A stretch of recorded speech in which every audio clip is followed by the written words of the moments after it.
Mr. Wagner, on behalf of our Paso Community Foundation, we welcome you.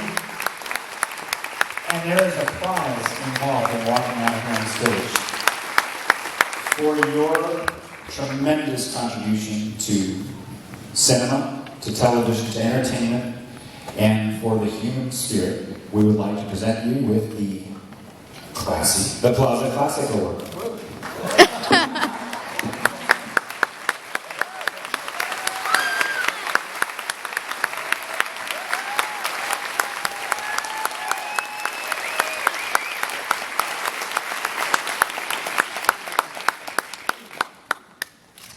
Aren't I lucky, ladies? Yes. That's gorgeous. Oh, this is beautiful. Thank you so very much. To have this is indeed something that I will cherish for a long time. I'm very proud to be here and be a part of this wonderful festival. And it is a classic. And you put it together, and congratulations. Thank you very much. Should I keep this out here with me? Oh my gosh. Thank you so much. I sit down. And how are all of you?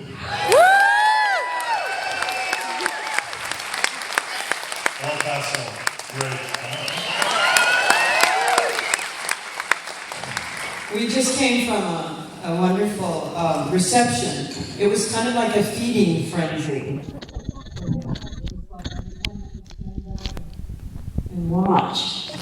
Whoops, you'll be needing that. You really do embody something that I think is kind of missing, is definitely missing from Hollywood, and that is class. Absolutely. You have maintained this look and this style, and everything you talk about in the new book, you embody it. And I just think that's so wonderful that you still do that. You're a blessing in show business. Isn't that great? That's wonderful. Well, it's true. And his new book, which he's going to do a signing tomorrow at 1:30 of his new book, You Must Remember This. And you really must remember this, because that's everything he says and talks about in the book is about an era, I guess, that's gone, isn't it? Yes, it has gone, Karen, and that's one of the reasons that I wrote the book. Scott Eyman, who is the co-author of the book, is a tremendous, he has so much information on Hollywood and has written so many books about it, and we wrote another book together, and the results of the success of that one, we were able to make an arrangement to write this one. And you know, I work with so many young people, and they always ask me about what it was like to start off when I did in the business, and I caught the last part of the golden era, and I felt that we could put that down, and it would be interesting. It has been, you know, very well received so far, and I love the movies so much, so I was really so happy to have the opportunity to be able to write this book, and it's a time. I looked around one day and it was all gone, and I thought, you know, maybe I better put some of this down, because it was such an important time. And it gave us so many of these pictures that you're going to be seeing and that have been run at the festival. I mean, their choices have been fantastic, and it isn't wonderful that you have this classic film festival here, that you're able to see these great pictures. And isn't it wonderful that Robert Wagner is here to help us celebrate that?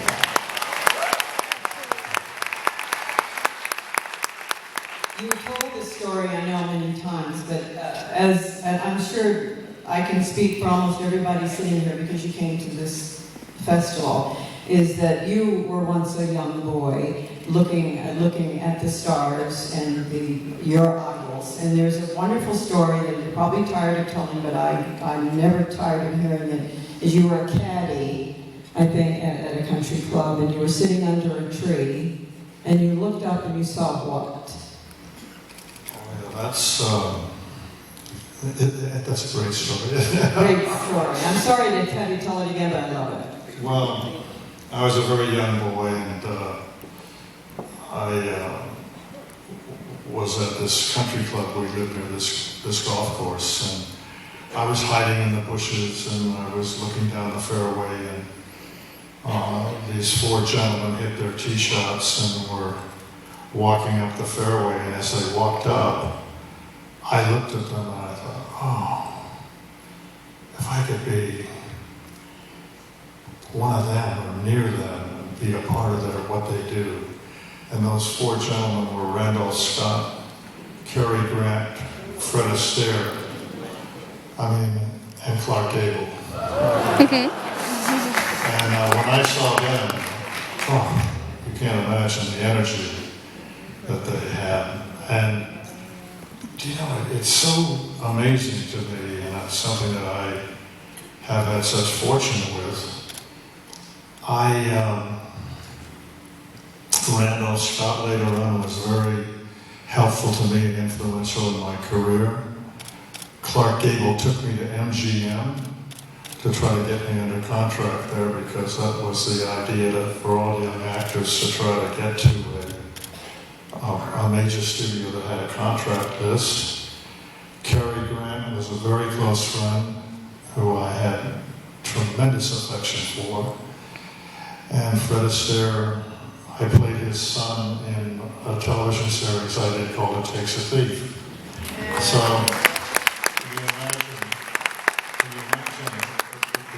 can you imagine being able to have been around those men and how that all worked out? It was fascinating to me. I thought, where does this all happen from? And I was so fortunate and so lucky to have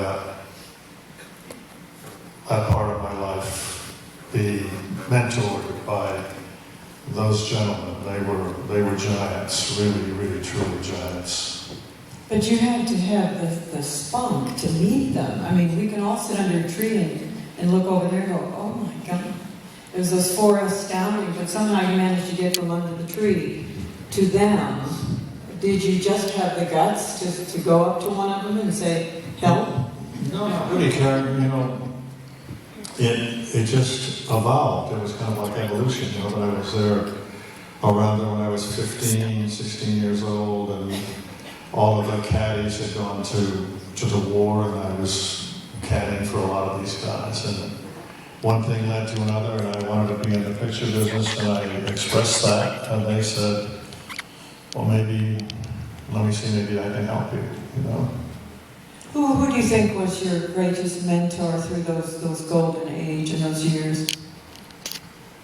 Well, I had a lot of them, but Spencer Tracy asked for me to play his son in a film and called Broken Lance, and then he asked for me again to be with him in a picture at Paramount. And he was great to me. He was fabulous to me, and he took me, when I did the picture with him at Paramount, he gave me co-star billing above the title with him, and that kind of took me out of, that really started my career, with that.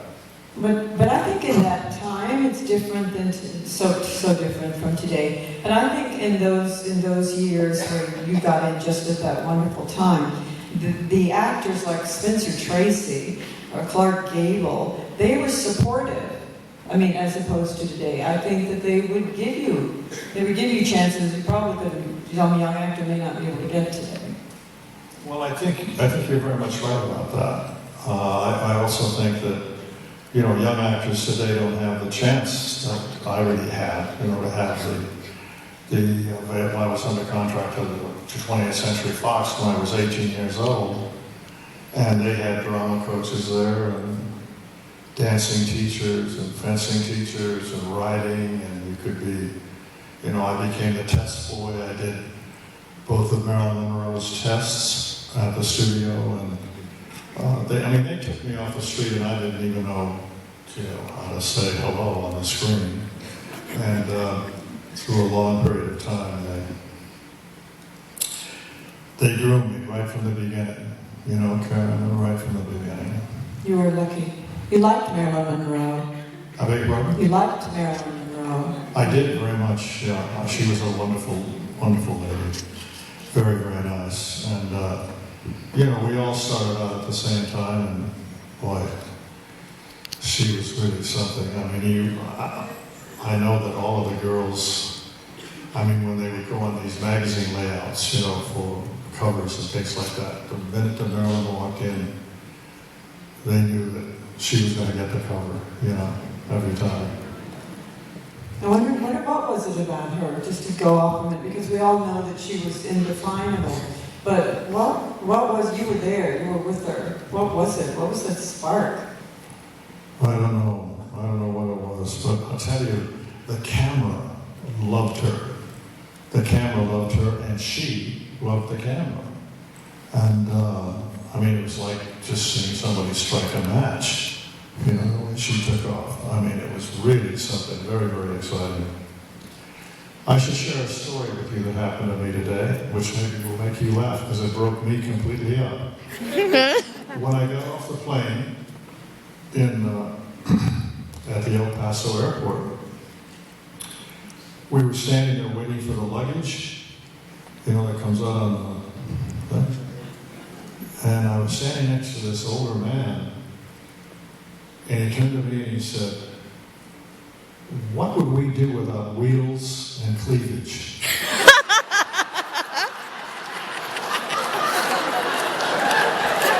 And that really threw me for a minute. But it's true, isn't it? And he had a red ribbon on his black suitcase, which he described as, I'll let you say it. How did you describe your luggage? Oh yes, Karen asked me, how will we identify your luggage? And I said, it has a red ribbon on it. And she kind of looked at me in a strange way. And I said, I know that sounds a little strange, doesn't it, that I have it? But it's my wife's tag. If it was mine, it would be pink.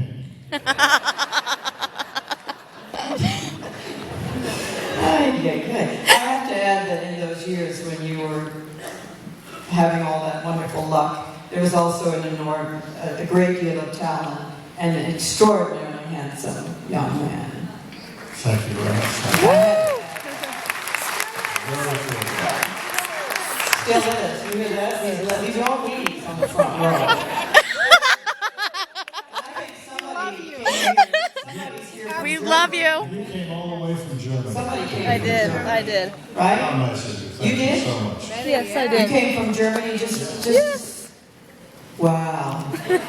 Very impressive. I don't blame you for that. Well, in tonight's film, we've got to talk about tonight's film because it's extraordinary. But what is, I think, the most extraordinary thing about tonight's film, and how many of you have seen it? Applaud.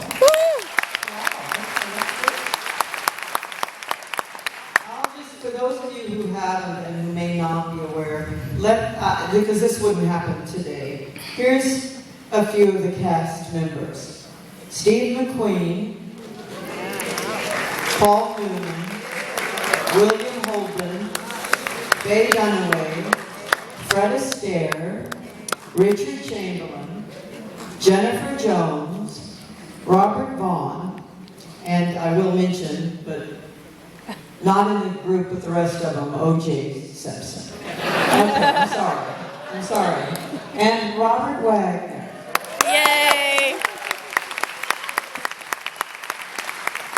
I can't even imagine the first day on the set when you go to film this, and those are your co-stars. It was a very exciting time to work with all of those people. And the producer, Erwin Allen, I mean, for him to do that, put that together, that picture. For you. Maybe it's work.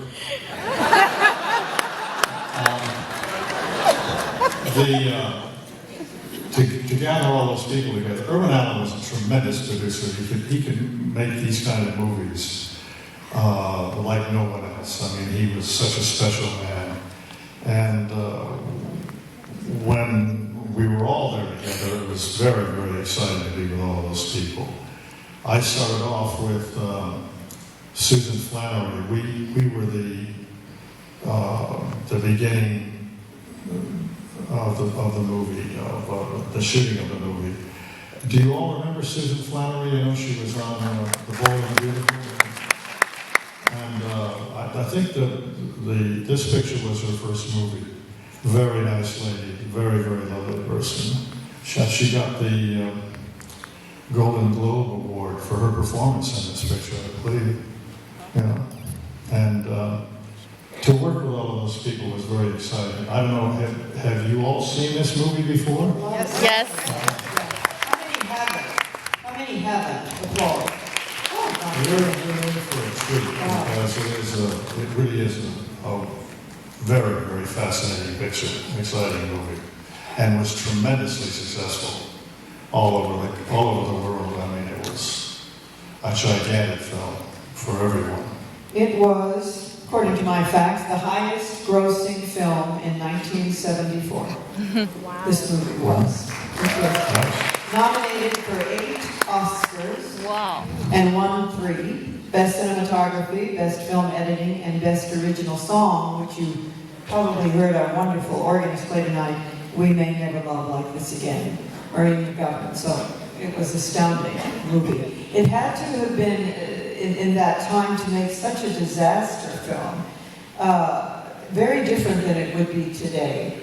Did you, while you were making it, did you feel the disaster? I mean, there was so much fire, and I can't believe a lot of it. There's no CG anymore that's done in editing. Do you know, Karen, no one was hurt on that picture. Unbelievable. It was amazing. And I was with Fred Astaire, and they were up in the higher floors at a party. And the fire extinguishers were all gone. It was filled with water. And he was sitting there, and they had to change the lens and do something. They said, Fred, why don't you step out? And he never liked to do that. He always liked to stay in a scene where he was, and so he would match exactly what he would have done prior to the moment. So that he said, no, I'd rather stay here. I'll stay here. And so then something happened, and it was going to be longer than 10 minutes or 15. I said, please, Fred, step up. So he got up, and he left where he was sitting, and about 2 minutes later, a 10K lamp broke and fell right where he was. And if that lamp had hit